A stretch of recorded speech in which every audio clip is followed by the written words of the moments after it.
Good afternoon, and thank you for coming. My name is Scott Bradford, and I'm the U.S. Attorney for the District of Oregon. And joined with me on the dais today is Portland Police Chief Bob Day, FBI Special Agent in charge of the Portland Field Office, Doug Olson, and Portland Police Deputy Chief Brian Hughes. Today, in honor of Fentanyl Prevention Awareness Day and in conjunction with the Oregon HIDTA, High Intensity Drug Trafficking Area Program, and the Portland Homeland Security Task Force, the U.S. Attorney's Office for the District of Oregon held a roundtable with community stakeholders to discuss our collective efforts to combat fentanyl and methamphetamine in the metro area. As part of this effort, we discussed recent successes and ways to build upon those successes. Much of our success is built on the extraordinary partnerships within law enforcement at the local, state, and federal levels. In particular, I want to thank the Portland Police Bureau, the Clackamas County Sheriff's Office, the Multnomah County Sheriff's Office, the Washington County Sheriff's Office, the FBI, and the Multnomah County District Attorney's Office for their commitment and collaboration with each other and with my office. I would like to take a moment and highlight 3 examples where our partnerships have made a real difference in the District of Oregon. First, what began in 2023 with a simple phone call, a single case in downtown Portland, has resulted in more than 100 federal arrests and prosecutions of fentanyl dealers in the greater Portland area. More than 90% of these defendants have been detained federally after the arrest, keeping these armed drug dealers off the streets. As part of those arrests, we've seized more than 100 kilograms of fentanyl, 40 guns, and more than $1.3 million in cash. That's enough fentanyl to kill the population of the state of Oregon 11 times over. Second, and another strong example of this every-tool approach, is the Gomez Soto prosecution that we handled in conjunction with the Portland Police Bureau, the FBI, and the Multnomah County DA's office.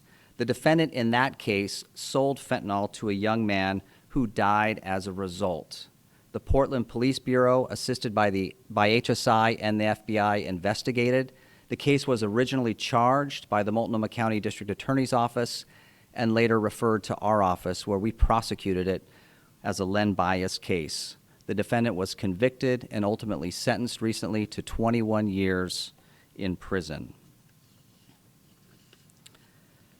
Third, last weekend, a 1-year-old was poisoned by his parents' fentanyl stash. Fortunately, first responders and other medical personnel applied life-saving measures, and the child is still alive today. Law enforcement partners, including the DEA, the FBI, the Multnomah County Sheriff's Office, and the Westside Interagency Narcotics Team, dropped everything, invested the case, and arrested the dealers. My personal thanks to all involved. Since the days of Portland's open-air drug markets, we have made significant progress. Look at 4th and Washington. Remember what it looked like in 2022 and 2023 and even into 2024. And look at it today, a profound difference. Our collective efforts have made Portland a much safer place. While these metrics and recent successes are important and create great sound bites, it is not what motivates the brave men and women of this office and of law enforcement. It's not what motivates each of us on the dais today. This is our community. These are our family and friends. We think of people, not pounds. This is sacred work. It's about livability. It's about the sanctity of life.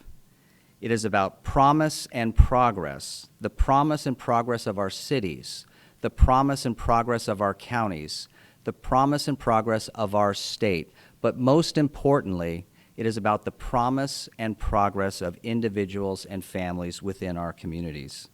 Every dealer arrested and prosecuted is a life saved. Every gram seized is a life saved. We have made real progress, but let me be clear, it is not mission accomplished. Our city, our counties, our state, we are in a state of recovery, and there is much more work to do. Fentanyl and meth remain the greatest narcotics threats to our community, as shown by the recent unfortunate poisoning of this 1-year-old child.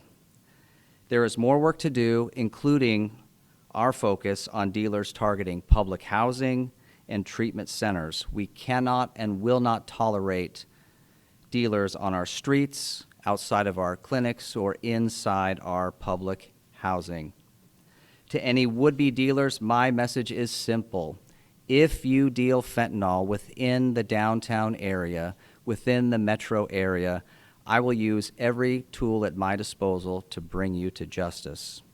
I want to thank Chief Day, FBI Special Agent in Charge Doug Olson, and their teams for their partnership, dedication, and hard work to combat fentanyl and methamphetamine in the metro area. Our partnerships and coordination have led to real results for our communities, and I look forward to continuing this very important work with each of them and their teams. I'll now invite each of them to share their thoughts, starting with Special Agent in Charge Doug Olson, after which we'll hear from Chief Day. Doug?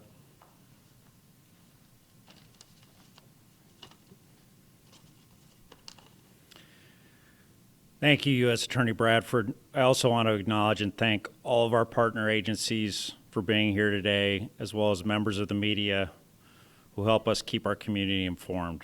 Since October of 2023, the FBI, working side by side with our federal, state, and local partners, has made significant progress in reducing harm to downtown Portland community. Our focus remains clear: keeping dangerous drugs, repeat offenders, illegal drug funds, and weapons off the street, and protecting the people who live, work, and visit downtown every day. These efforts are part of a sustained, multi-year commitment to strengthen and stabilize our downtown area. Dangerous drugs and violence that accompanies them erode trust, threaten businesses, and harm some of the most vulnerable members of our community. Removing drugs, illegal weapons, and drug traffickers doesn't just make arrests. It creates safer sidewalks, supports local businesses, and restores public spaces. We've already seen some meaningful improvements downtown, and we're committed to continuing the work. One of the most significant threats we faced is fentanyl. It's cheap, highly addictive, and extremely lethal. As was mentioned, a dose of just 2 milligrams can kill. This drug is insidious, and it tears at the fabric of the communities across Oregon and the United States. Every gram we seize prevents overdoses and saves lives. Our teams have conducted and will continue to conduct coordinated counter-drug and weapons operations here in the downtown area. Our most recent operation took place this past weekend, beginning on Friday, which was Fentanyl Awareness Day. None of this work we do alone. Our partnerships are absolutely essential. With that, I want to personally thank the Portland Police Bureau, Washington County, Multnomah County, and Clackamas County Sheriff's Offices, the Multnomah County District Attorney's Office, and the United States Attorney's Office of the District of Oregon. Thank you, U.S. Attorney Scott Bradford and Assistant U.S. Attorney Scott Caron, for your continued leadership and support. Our agencies are united in both purpose and mission. I know we've shared some of the key results from this ongoing effort. Just know that those numbers will continue to grow as operations continue. I want to close by reminding everyone of something important. And it was already mentioned. We live and work in Oregon. This is our home as well. We're not cleaning up your streets, we're cleaning up our streets. Dangerous drugs in our community affect us all, and they threaten the place we care deeply about. To those who choose to deal dangerous drugs in downtown Portland, let me be clear. It's not a matter of if we catch you, it's when, and when we do, you will be held accountable. We remain committed to this city, to our partners, and to the safety of the people of Oregon. Thank you. I'll be followed by Chief Day. Thank you. Thanks, U.S. Attorney Scott Bradford. Thank you, Special Agent in Charge Doug Olson. Appreciate the opportunity to be here today. So grateful for the men and women of the Portland Police Bureau who brought their local knowledge and expertise and understanding of policing in the city of Portland and brought that to the forefront to address this issue. But even more importantly, we did it in a collaborative style that's already been identified by these gentlemen. And the federal resources that were brought to bear are such a force multiplier for us that it's hard to express that appreciation. They really bring a tremendous amount of expertise, as well as experience, as well as authority to back up this really evil behavior that we're seeing in our downtown streets. So once again, this is a partnership that I'm proud of. It's a partnership that we continue to this day, and grateful for that support. I also want to highlight, as been mentioned, that this isn't just about drug arrests for us. This is about people. This is about individuals. It's about Portlanders. It's about Oregonians. And I firmly echo the comments that every ounce taken, every gram taken off the streets is a life saved or a life changed. So when we talk about drug enforcement, it's not about trying to end the illegal selling of drugs in the United States. That seems a little bit out of reach at times, but it is about holding people accountable who will bring this harm to our community day in and day out. And we've seen the success. We see the number of overdoses declining, and we see less open-air drug dealing, and we see more community engaging on a daily basis in areas where they can thrive, work, play, and live. And although this has been a largely downtown-centric effort, which when I started in my career in 1990, we were doing some similar type efforts. So once again, I have a perspective of almost 4 decades of this challenge. But I'm immensely proud of the literal change we can see in behavior on the streets, and as well as the opportunity for people to get out and enjoy it. But as the chief, I'm also very much committed to the city as a whole. And I know that these men as well stand beside me in saying that we are going to continue to be intentional in our efforts, not only in downtown, but as cases develop and as other opportunities present themselves, we will continue to be aggressive in this approach, and believing that we will be able to bring some relief to more neighborhoods as we progress. Thank you very much.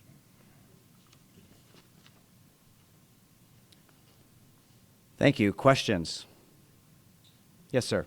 Victor West, Channel 2K2. What happens beyond these people who are being served? What happens to afterwards, after their service time? I mean, the press release says some of them, or 80% of them, are not here legally, or they be deported. What happens next? Great question. After someone has been arrested and prosecuted and sentenced, if they're here unlawfully, once they've completed their sentence, they will be deported. Thank you, Armstrong, as well. I noticed that one of the operations was set up on Southwest Park Avenue and Southwest Washington, but what are we noticing are your typical problem areas? What we've seen, initially the Portland Project, as we call it, started downtown, attacking dealers or combating fentanyl dealers downtown. And as we increased our efforts and started holding those dealers accountable, arresting them, prosecuting them federally, word got out and they started to scatter and go into our neighboring communities. That's why we've taken a whole of community approach here and partnered not just with PPB here downtown, but also our partners in Clackamas County and Washington County and East County to ensure that we don't just push the problem to other parts of our community, but that's a collective effort to get fentanyl dealers out of our communities entirely within the metro area. But have you noticed, here, this is becoming where we're seeing the most activity, or here, in the downtown core? Certainly we saw it downtown, and then we saw it move to the east side a little bit, and we moved out to the east side to combat the dealers downtown, or excuse me, down on the east side. There are a number of these cases that said were adopted from state cases. How do you decide what cases to take?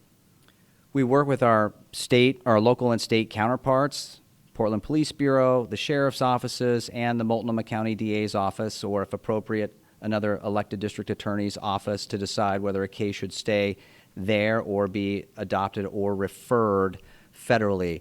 For federal prosecutions, we prioritize armed drug dealers and overdoses. We feel like we have great tools federally to hold those individuals accountable. And are most of the downtown dealers armed?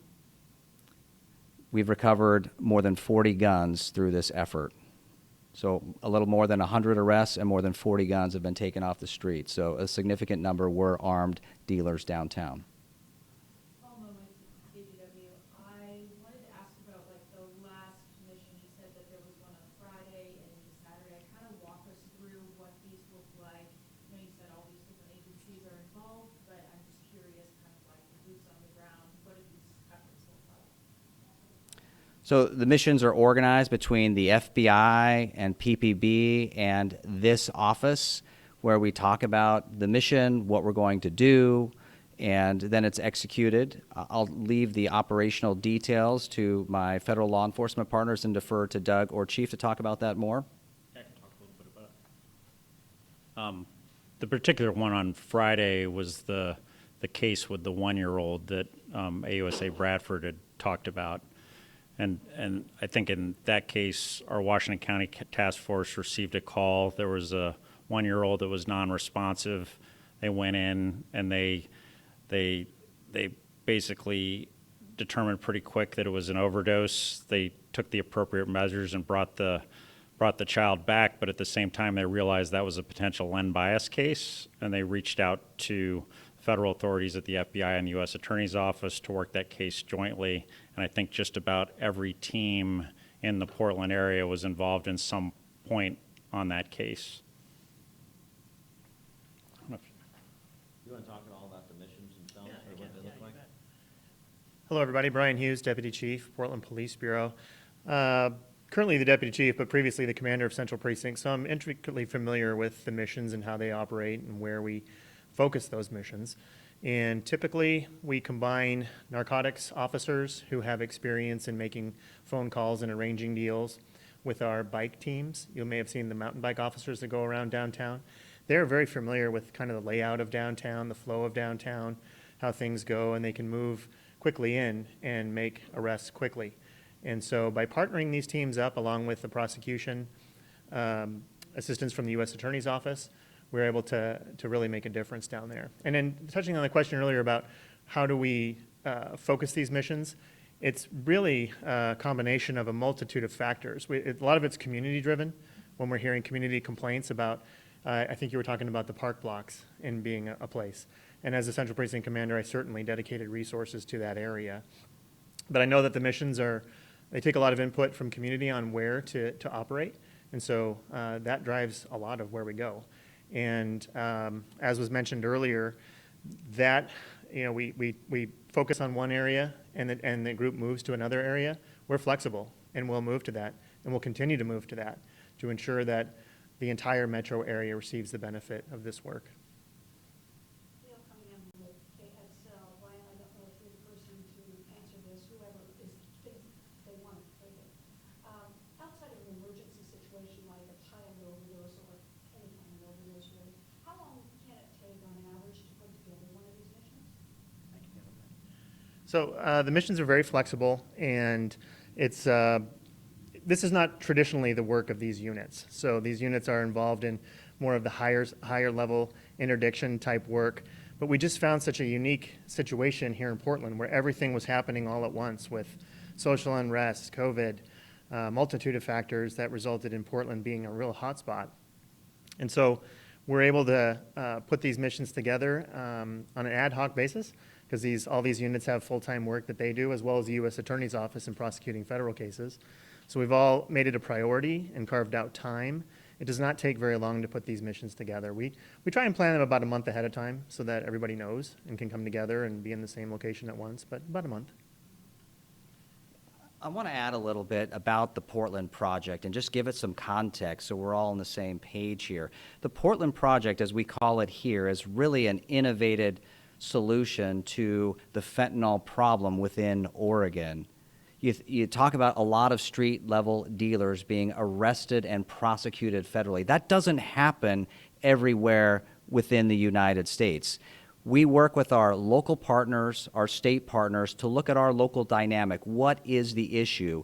And we saw fentanyl dealers being arrested in the morning being released in the afternoon and back out on the streets in the evening dealing this death and poison to our community members. So we worked with PPB, we worked with the Sheriff's Office, we worked with the Multnomah County District Attorney's Office to address this dynamic. How do we make a real impact in Oregon with fentanyl? We know that fentanyl is poison, it's dealing death, and we saw overdoses skyrocket. Overdoses and overdoses resulting in death skyrocket between 2022 and 2025, right? And starting to come down now in 2025 and 2026. So we had to come together as a law enforcement community to say, how do we help our community? How do we make a real difference, a real impact? And that's where this Portland project came from that desire to make a difference in our community, that desire to make an impact from that care about our community. So that's where we took a whole of government approach. Let's use local, state, and federal tools and resources to make Portland, the metro area, a safer place. And we will continue to do that. Max? You mentioned concern about treatment clinics. Can you discuss or elaborate with what the problem is? We can't have dealers, fentanyl dealers, meth dealers outside of clinics or inside public housing.